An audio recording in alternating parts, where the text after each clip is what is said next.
പുതിയൊരു വീഡിയോയിലേക്ക് എല്ലാവർക്കും സ്വാഗതം. ഇന്ന് നമ്മൾ 7ാം ക്ലാസ്സിലെ സോഷ്യൽ സയൻസിന്റെ ഭാഗത്തു നിന്നുള്ള 9ാമത്തെ യൂണിറ്റായ ഭൂമിയെ അറിയാൻ ഭൂപടങ്ങളും ആധുനിക സങ്കേതങ്ങളും ഈ പാഠഭാഗവുമായി ബന്ധപ്പെട്ട് പ്രധാന ക്വസ്റ്റ്യൻസ് ആണ് ഡിസ്കസ് ചെയ്യാൻ പോകുന്നത്. ഫസ്റ്റ് ക്വസ്റ്റ്യൻ, ഭൂപടങ്ങൾ തയ്യാറാക്കുന്ന ശാസ്ത്രശാഖ. Scientific branch of making maps is called. എന്താണ് ഭൂപടങ്ങൾ തയ്യാറാക്കുന്ന ശാസ്ത്രശാഖ അറിയപ്പെടുന്നത്? കാർട്ടോഗ്രാഫി. ഭൂപടങ്ങൾ തയ്യാറാക്കുന്ന ശാസ്ത്രശാഖ അറിയപ്പെടുന്നത് കാർട്ടോഗ്രാഫി. നെക്സ്റ്റ് ക്വസ്റ്റ്യൻ, ആധുനിക ഭൂപട നിർമ്മാണത്തിന്റെ പിതാവ് ആര്? Who is the father of modern map making? ആധുനിക ഭൂപട നിർമ്മാണത്തിന്റെ പിതാവ് ആരാണ്? മെർക്കാറ്റർ. ആധുനിക ഭൂപട നിർമ്മാണത്തിന്റെ പിതാവ് മെർക്കാറ്റർ. നെക്സ്റ്റ് ക്വസ്റ്റ്യൻ, ഭൂപടങ്ങളിൽ നൈസർഗിക സസ്യജാലങ്ങളെ ചിത്രീകരിക്കാൻ ഉപയോഗിക്കുന്ന നിറം ഏത്? അപ്പൊ നിങ്ങൾ ലെസണിൽ കൊടുത്തിട്ടുള്ള സിംബൽസ്, സയൻസ്, ഭൂപട വായനയുമായിട്ട് ബന്ധപ്പെട്ട കളേഴ്സ്, ഇതൊക്കെ USS എക്സാമിന് വേണ്ടിയിട്ട് പഠിച്ചിട്ട് പോകണം. ഭൂപടങ്ങളിൽ നൈസർഗിക സസ്യജാലങ്ങളെ ചിത്രീകരിക്കാൻ ഉപയോഗിക്കുന്ന നിറം ഏതാണ്? Which colour is use to represent natural vegetation on map? ഏത് കളറാണ് ഉപയോഗിക്കുന്നത്? ഗ്രീൻ ആണ്. പച്ചയാണ് നാച്ചുറൽ വെജിറ്റേഷനെ പ്രതിനിധാനം ചെയ്യാൻ വേണ്ടി ഉപയോഗിക്കുന്നത്. നെക്സ്റ്റ് ക്വസ്റ്റ്യൻ, ചെറിയ പ്രദേശങ്ങളുടെ വിശദമായ വിവരങ്ങൾ ഉൾക്കൊള്ളിച്ച് തയ്യാറാക്കുന്ന ഭൂപടങ്ങൾ. ചെറിയ പ്രദേശങ്ങളുടെ വിശദമായ വിവരങ്ങൾ ഉൾക്കൊള്ളിച്ചുകൊണ്ട് തയ്യാറാക്കുന്ന ഭൂപടങ്ങൾ. Maps that provide detailed information about small areas. ഏതാണ് ചെറിയ പ്രദേശങ്ങളുടെ വിശദമായ വിവരങ്ങൾ ഉൾക്കൊള്ളിച്ച് തയ്യാറാക്കുന്ന ഭൂപടം? കഡസ്ട്രൽ ഭൂപടം അല്ലെങ്കിൽ ധാരാതലീയ ഭൂപടം. കഡസ്ട്രൽ മാപ്പ് ഓർ ധാരാതലീയ ഭൂപടം അല്ലെങ്കിൽ ടോപ്പോഗ്രാഫിക് മാപ്പാണ്. ഇപ്പൊ ഭൂപടങ്ങൾ വലിയ തോത് ഭൂപടങ്ങളും ഉണ്ട്, ചെറിയ തോത് ഭൂപടങ്ങളും ഉണ്ട്. ഒരു ചെറിയ പ്രദേശത്തെ സംബന്ധിച്ചുള്ള കൂടുതൽ വിവരങ്ങൾ ചിത്രീകരിക്കാനാണ് നമ്മൾ വലിയ തോത് ഭൂപടങ്ങൾ ഉപയോഗിക്കുന്നത്. ഒരു ചെറിയ പ്രദേശത്തെ സംബന്ധിച്ചുള്ള കൂടുതൽ വിവരങ്ങൾ ചിത്രീകരിക്കാം. ഉദാഹരണം ധാരാതലീയ ഭൂപടം, ഇപ്പം നമ്മൾ പറഞ്ഞു. കഡസ്ട്രൽ മാപ്പ് അല്ലെ, പിന്നെ വില്ലേജ് ഭൂപടമൊക്കെ അതിൽ പെടും.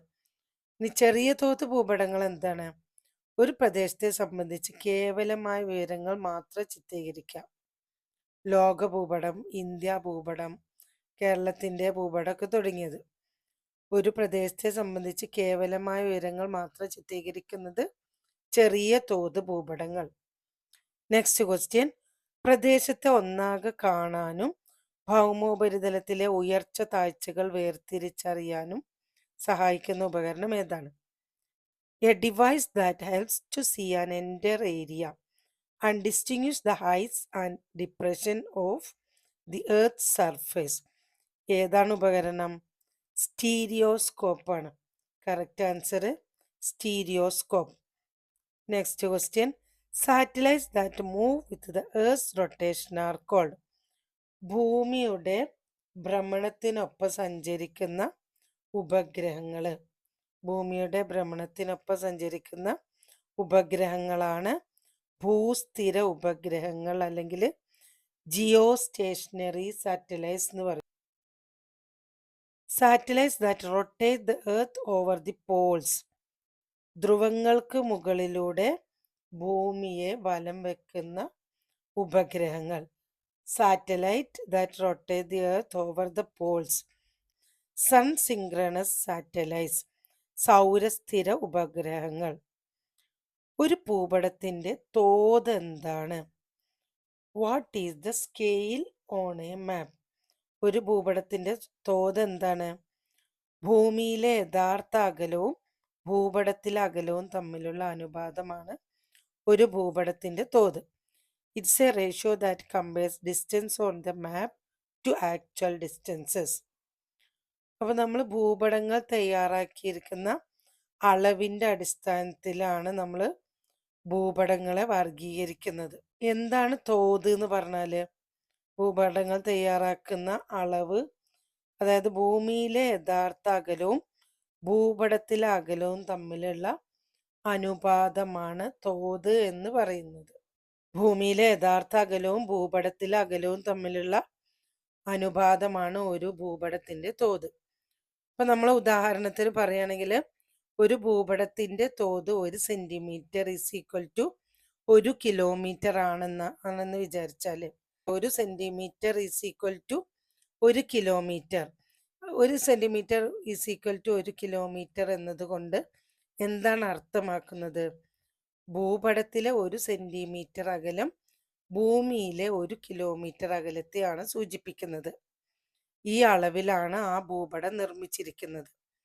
ഭൂപടത്തിലെ 1 സെന്റിമീറ്റർ അകലം ഭൂമിയിലെ 1 കിലോമീറ്റർ അകലത്തെയാണ് സൂചിപ്പിക്കുന്നത്. ഇനി അടുത്ത question, who was the first Greek philosopher to make a മാപ്പ്?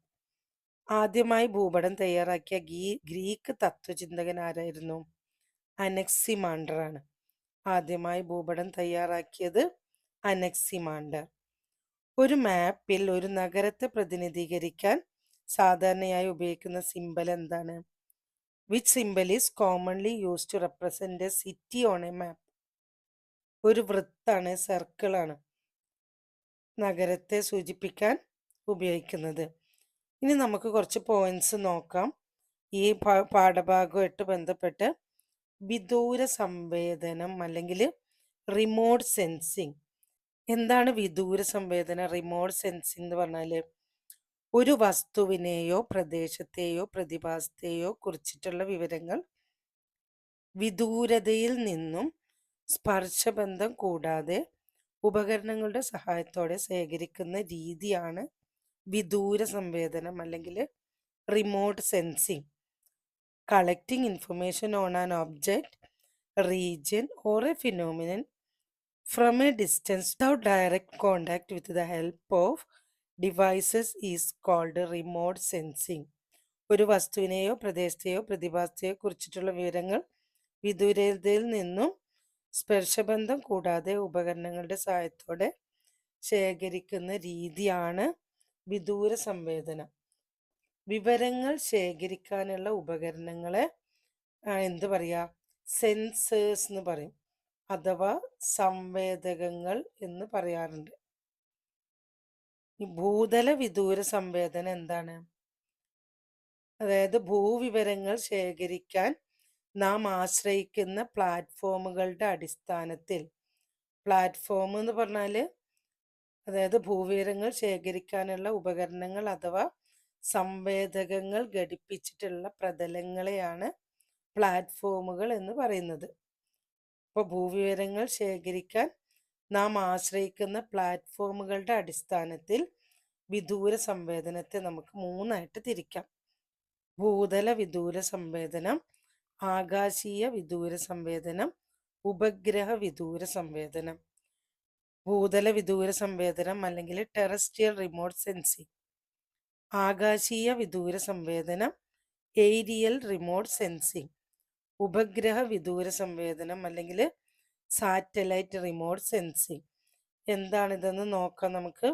ഭൂതല വിദൂര സംവേദനം എന്ന് പറഞ്ഞാൽ ഇപ്പോൾ പ്ലാറ്റ്ഫോമുകൾ എന്ന് പറഞ്ഞാൽ ഭൂവിവരങ്ങൾ ശേഖരിക്കാനുള്ള ഉപകരണങ്ങൾ ഘടിപ്പിച്ചിട്ടുള്ള പ്രതലങ്ങൾ. ഈ പ്ലാറ്റ്ഫോമുകളുടെ അടിസ്ഥാനത്തിലാണ് വിദൂര സംവേദനത്തെ 3ആയിട്ട് തിരിച്ചിട്ടുള്ളത്. ഇപ്പോൾ ഭൂതല വിദൂര സംവേദനം എന്ന് പറഞ്ഞാൽ ഭൂതലത്തിൽ നിന്നും ഭൗമോപരിതല സവിശേഷതകൾ ക്യാമറകൾ ഉപയോഗിച്ച് പകർത്തുന്ന രീതിയാണ് ഭൂതല വിദൂര സംവേദനം. Terrestrial remote sensing. It is the method by which the geographical features are copied using cameras from the ground level. ഭൂതലത്തിൽ നിന്നും ഭൗമോപരിതല സവിശേഷതകൾ ക്യാമറകൾ ഉപയോഗിച്ച് പകർത്തുന്ന രീതി. ആകാശീയ വിദൂര സംവേദനം അല്ലെങ്കിൽ ഏരിയൽ റിമോട്ട് സെൻസിങ് എന്താണ്?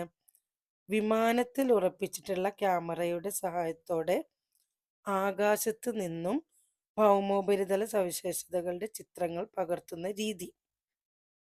It is a method by which the photographs of geographical areas are copied with the help of a camera fixed on an aeroplane. അതുകൊണ്ടാണ് ഇതിനെ ആകാശീയ വിദൂര സംവേദനം എന്ന് പറയുന്നത്. ഇനി എന്താണ് ഉപഗ്രഹ വിദൂര സംവേദനം? Satellite remote sensing.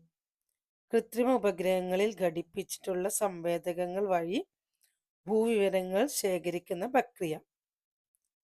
Satellite remote sensing, it is the process by which the information on geographical areas are collected using platform fixed on aerial satellite. അപ്പോൾ ഭൂതല വിദൂര സംവേദനം എന്ന് പറഞ്ഞാൽ ഭൂതലത്തിൽ നിന്നും ഭൗമോപരിതല സവിശേഷതകൾ ക്യാമറകൾ ഉപയോഗിച്ച് പകർത്തുന്ന രീതി. ആകാശീയ വിദൂര സംവേദനം എന്ന് പറഞ്ഞാൽ വിമാനത്തിൽ ഉറപ്പിച്ച ക്യാമറയുടെ സഹായത്തോടെ ആകാശത്ത് നിന്നും ഭൗമോപരിതല സവിശേഷതകൾ പകർത്താം. ഉപഗ്രഹ വിദൂര സംവേദനം എന്ന് പറഞ്ഞാൽ കൃത്രിമ ഉപഗ്രഹങ്ങളിൽ ഘടിപ്പിച്ചിട്ടുള്ള സംവേദകങ്ങൾ വഴി ഭൂവിവരങ്ങൾ ശേഖരിക്കുന്ന പ്രക്രിയയാണ് ഉപഗ്രഹ വിദൂര സംവേദനം അല്ലെങ്കിൽ സാറ്റലൈറ്റ് റിമോട്ട് സെൻസിങ് എന്ന് പറയുന്നത്. ഇനി പ്ലാറ്റ്ഫോം എന്താന്ന് ഞാൻ പറഞ്ഞു. എന്താണ് പ്ലാറ്റ്ഫോം? ഭൂവിവരങ്ങൾ ശേഖരിക്കാനുള്ള ഉപകരണങ്ങൾ അഥവാ സംവേദകങ്ങൾ ഘടിപ്പിച്ചിട്ടുള്ള പ്രതലങ്ങളെയാണ് പ്ലാറ്റ്ഫോം എന്ന് പറയുന്നത്. ബലൂണുകൾ, വിമാനങ്ങൾ, കൃത്രിമ ഉപകരണങ്ങൾ തുടങ്ങിയവ. Surface on which such sensors are fixed to collect data on a geographical area are called platform. ഇനി ഒരു പോയിന്റ് പറയാനുള്ളത് ഭുവൻ. എന്താ ഭുവൻ എന്ന് പറഞ്ഞാൽ Bhuvan is a map making system developed in India by the ISRO with the help of ICT. Google എർത്തിന് ബദലായി ഇന്ത്യയുടെ ISRO നിർമ്മിച്ച ഉപഗ്രഹാധിഷ്ഠിത മാപ്പിംഗ് ടൂൾ സോഫ്റ്റ്വെയർ ആണ് ഭുവൻ. 2009 മാർച്ചിലാണ് ഇത് പ്രവർത്തനം ആരംഭിച്ചത്. ഗൂഗിൾ എർത്തിന് ബദലായി ഇന്ത്യയുടെ ISRO നിർമ്മിച്ച ഉപഗ്രഹാധിഷ്ഠിത മാപ്പിംഗ് ടൂൾ സോഫ്റ്റ്വെയർ ആണ് ഭുവൻ. 2009 മാർച്ചിലാണ് ഇത് പ്രവർത്തനം ആരംഭിച്ചത്. ഇനി GPS എന്ന് പറഞ്ഞാൽ എന്താണ്? GPS ഉപഗ്രഹങ്ങൾ ഉപയോഗപ്പെടുത്തി തലങ്ങൾ നിർണ്ണയിക്കുന്ന സംവിധാനമാണ് global positioning system. Global positioning system that uses satellites to determine location. ഒരു വിമാനം ആകാശത്തിലൂടെ സഞ്ചരിക്കുമ്പോൾ അതിൻ്റെ സ്ഥാനം, പറക്കുന്ന ഉയരം, ദിശ, ലക്ഷ്യസ്ഥാനത്ത് എത്തിച്ചേരാൻ എടുക്കുന്ന സമയം ഇതൊക്കെ കണ്ടെത്തി തരുന്ന ഒരു സാങ്കേതിക വിദ്യയാണ് ഗ്ലോബൽ പൊസിഷനിങ് സിസ്റ്റം. ഇപ്പോൾ ഭൂമിയിൽ ഒരു വസ്തുവിൻ്റെ അക്ഷാംശ രേഖാംശ സ്ഥാനം, അതിൻ്റെ ഉയരം എന്നിവ മനസ്സിലാക്കാൻ സഹായിക്കുന്ന ഒരു സാങ്കേതിക വിദ്യയാണ് ഗ്ലോബൽ പൊസിഷനിങ് സിസ്റ്റം. ഇനി അതൊരു ചലിക്കുന്ന വസ്തുവാണെങ്കിൽ അതിൻ്റെ സ്ഥാനം, സഞ്ചാര ദിശ, സഞ്ചാര വേഗത, സമയം എന്നിവയൊക്കെ കൃത്യമായി നിർണ്ണയിക്കാൻ ഈ സാങ്കേതിക വിദ്യ കൊണ്ട് സാധിക്കും. അതാണ് GPS സംവിധാനം. What system did India develop similar to GPS? GPS-ന് സമാനമായിട്ട് ഇന്ത്യ വികസിപ്പിച്ചെടുത്ത സംവിധാനം ഏതാണ്? IRNSS, Indian regional navigation satellite system. IRNSS or Indian Regional Navigation Satellite System is a satellite-based navigation system that provides real-time positioning and timing services in India and the surrounding region.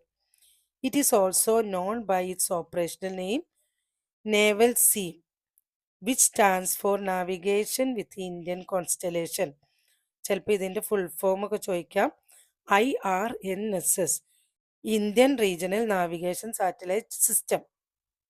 അതിനെ പറയുന്ന വേറൊരു പേരാണ് NAVLC, naval C, which stands for Navigation with the Indian Constellation. ഇനി IRNSS 1A, it is the first satellite in the Indian Regional Navigation Satellite System. 7 സാറ്റലൈറ്റുകളാണ് ഇതിലുള്ളത്. IRNSS first A is the first satellite in the Indian regional navigation satellite system. നമുക്ക് അടുത്ത വീഡിയോയിൽ അടുത്ത lesson discuss ചെയ്യാം. USSന് വേണ്ടിയിട്ട് എല്ലാവരും നന്നായിട്ട് പഠിക്കുക. എക്സാമൊക്കെ അടുത്ത് വരികയാണ്. വീഡിയോയിൽ പറഞ്ഞിട്ടുള്ള കാര്യങ്ങളൊക്കെ ഒരു നോട്ട്ബുക്കിൽ കുറിച്ച് വെക്കുക. നന്നായിട്ട് പഠിക്കുക. All the best.